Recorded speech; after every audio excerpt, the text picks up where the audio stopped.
Mr. Kenney, welcome back. Great to be here, Charles. Trying to remember the last time a member of the opposition had a private member's bill that became law, and then I'm trying to remember when was the last time that a leader of the opposition got... Well, you fill in the blanks for me, would you? You're the parliamentary expert. Well, Charles, opposition private members' bills do become law not infrequently in Ottawa and occasionally here in Alberta. So there are precedents. And more particularly, I think you're referring to my private member's bill that would require a referendum before the Alberta carbon tax can be increased or a carbon tax could be reintroduced in the future. I say that because we're committed to scrapping it as soon as we hopefully form the next government. Should a future government seek to impose it, we would then allow Albertans to make the decision. But there is a bit of a precedent here, Charles, because back in the day, when I was a young 20-something head of the Taxpayers Federation, I lobbied the Ralph Klein government to bring in something called the Taxpayer Protection Act, requiring a referendum before a sales tax could be introduced in Alberta. So I wasn't even a private member. I was just an ordinary schmuck. And Ralph liked the idea. He made it law. I know a little bit about that. It's just that it required a lot less chutzpah to do that from the perspective of the Taxpayers Federation, its philosophy, and Ralph Klein's guiding philosophy, and what you're doing right now, which is going right up against Rachel Notley's policy. Well, no one's ever accused me of having a lack of chutzpah. So, I mean, okay, so you've introduced this. Where does it go from here? Well, we hope it's actually going to be a bill that has to be debated later this spring, and it will be voted on. And heck, I sure hope the New Democrats demonstrate their confidence in the good judgment of the people of Alberta by supporting the bill so that Albertans can decide whether or not to raise the tax. Here's the context, Charles. In the 2015 election, the NDP got elected without, hiding their intention to impose this, the largest tax increase in Alberta history. Months later, they imposed it at a price of $20 per ton of carbon. On January 1st of this year, they raised it by 50% to $30 per ton. They committed to raising it further to $50. That would be a 67% further increase, simply because Justin Trudeau asked them to, and they are leaving the door open to further increases beyond that. The experts who support carbon taxes say that for such a tax to actually achieve global greenhouse gas emission targets would require a rate of between $200 and $300 a ton. So we think the carbon tax strategy is the frog in the pot strategy. Drop a frog in a pot of boiling water, he jumps out and saves his skin. Drop him in a pot of cold water and gradually turn the temperature up from a comfortable lukewarm to a simmer to a boil, and you've got a boiled frog. That's what they want to do. This bill would stop them. What kind of unemployment rate would be looking at in Alberta? What would we see if the tax was $300 a ton? It's a very serious question. I don't even think anybody could model the devastation of that, but I can tell you right now, Albertans are paying an effective tax of about, carbon tax of about 65-70% on the natural gas they purchase to heat their homes. So, just imagine multiplying that tenfold from $30 a ton to $300. People would be spending hundreds and hundreds of dollars for an average household just to heat their home. And by the way, Charles, if I thought this was some great environmental savior, I might be persuaded to support it. But there's no evidence of that.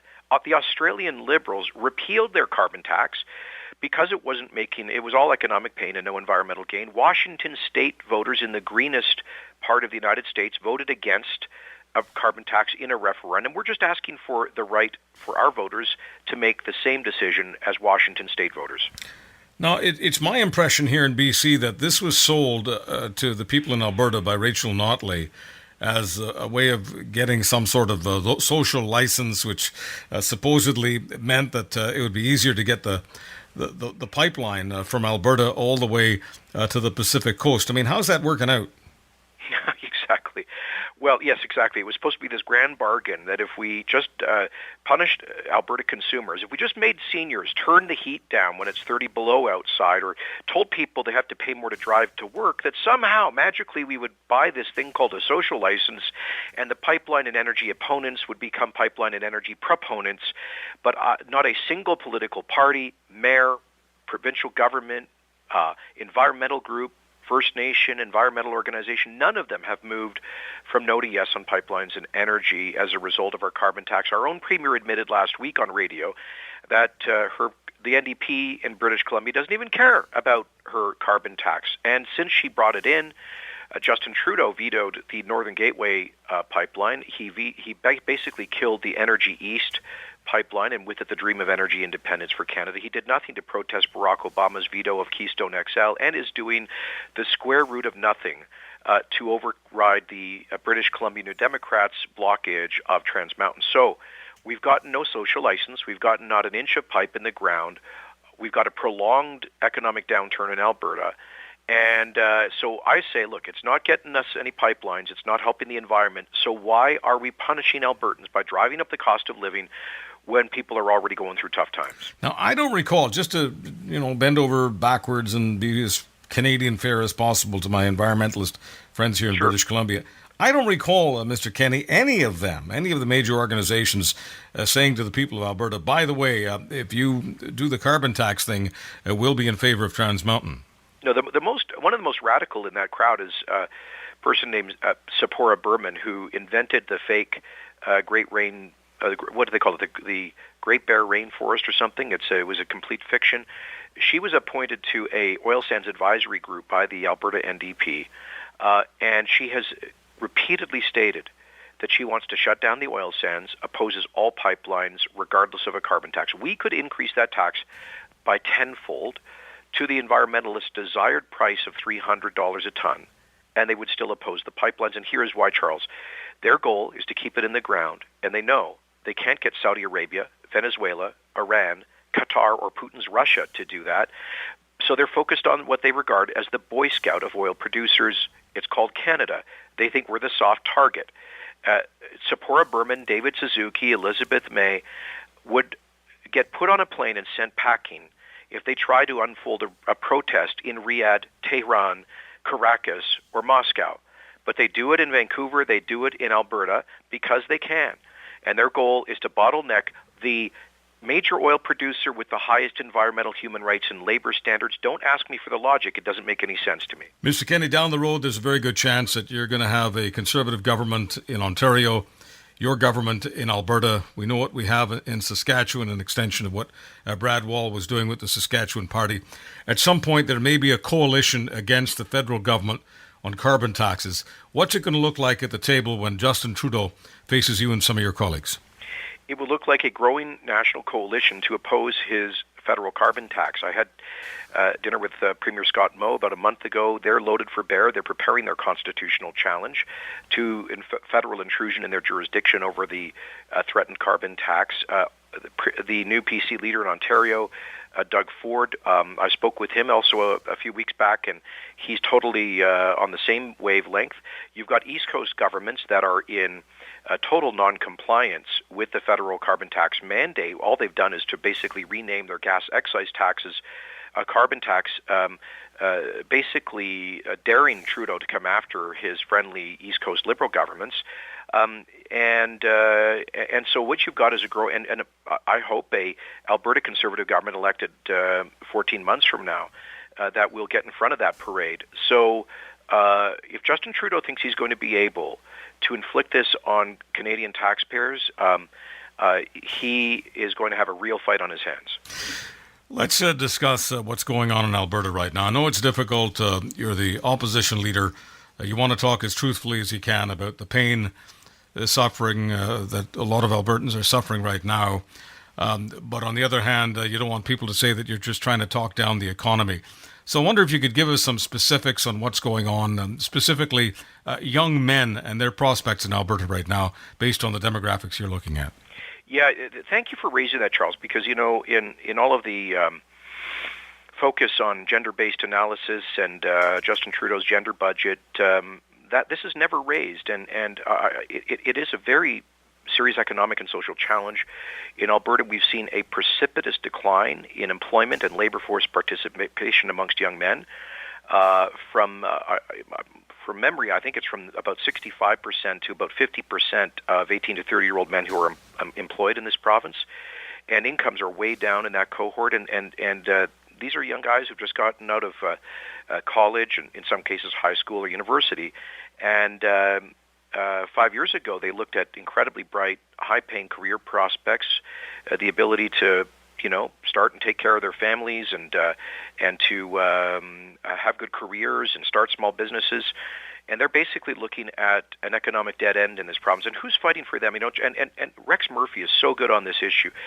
Alberta's energy industry was not just opportunity for young Albertans, but for young people across the country. Think of the folks in the East Coast and Newfoundland and Cape Breton and elsewhere who were looking at a future of poverty and no fishery and long-term unemployment. They found opportunity in Alberta, but they've gone home now. And so the greatest tool for social mobility in Canada's economy in the past 2.5 decades has been the Canadian energy industry. If you are a true progressive, you should be a champion of that industry and what it did to lift people from poverty to prosperity, from dependence to independence. Sadly, that's no longer the case.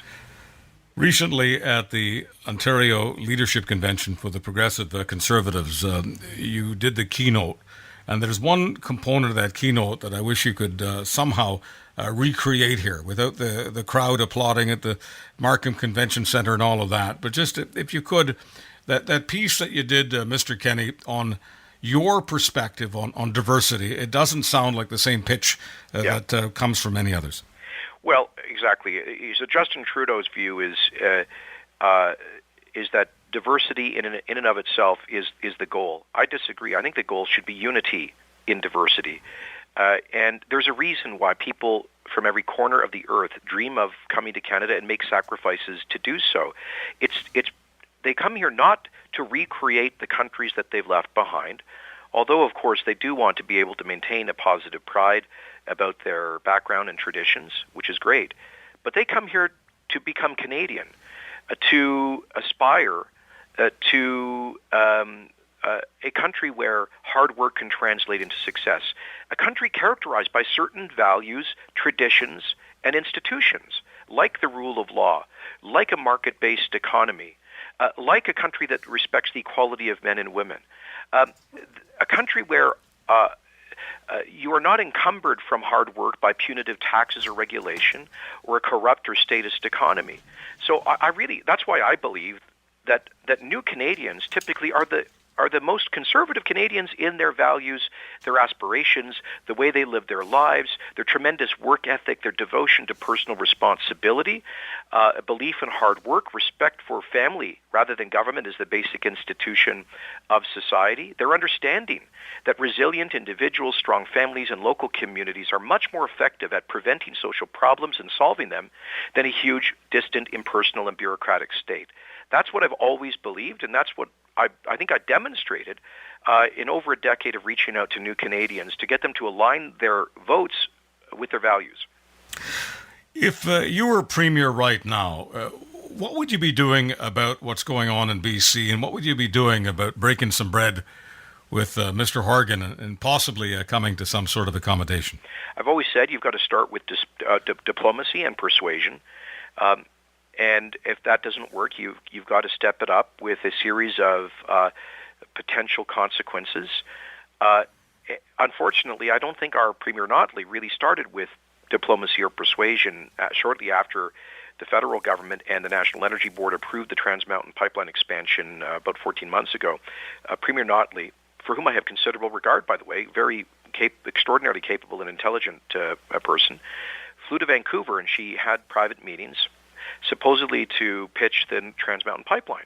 One of the meetings, she didn't do any interviews or any speeches. She didn't try to persuade the public or bring the environmentalists around. She did have a private meeting with her former co-worker, John Horgan. They worked together in the last BC New Democrat government as staffers. After that meeting, John Horgan came out and said that Premier Notley did not try to persuade him to support the pipeline. And she's only recently bothered to go out and give public speeches in that province. So I think we missed the boat on this.